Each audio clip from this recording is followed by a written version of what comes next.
Circuit breaker switchgear by Siemens is installed in the primary distribution level by customers from the power utility and industrial sector.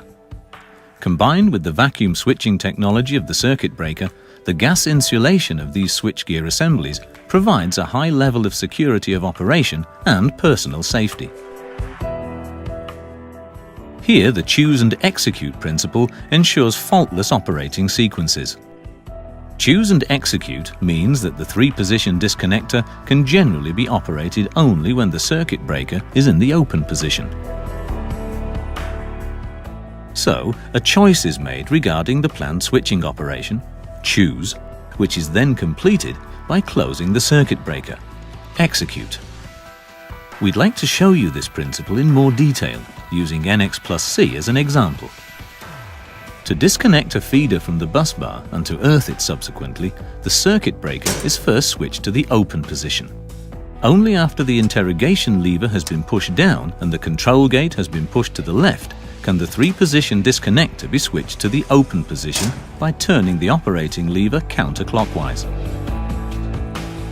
The interrogation lever is now pushed down again and the control gate is pushed to the right to unlock the actuating opening for ready to earth.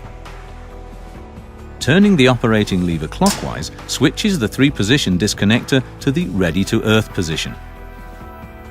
The feeder is earthed by closing the circuit breaker. A locking device interlocks the switchgear in the current switch position. De-earthing this feeder is now disabled, i.e. the circuit breaker cannot be switched to the open position. The mechanical interlocking between the circuit breaker and the three-position disconnector also makes it impossible to operate the three-position disconnector. This prevents maloperation and is a definite plus for personal safety.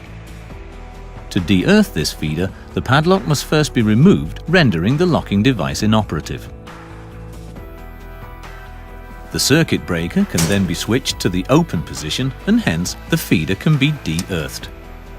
The three-position disconnector can then be switched from the ready-to-earth position to the open position and then to the closed position. The feeder is re-energized by closing the circuit breaker. The choose and execute principle. So, switching is both reliable and safe.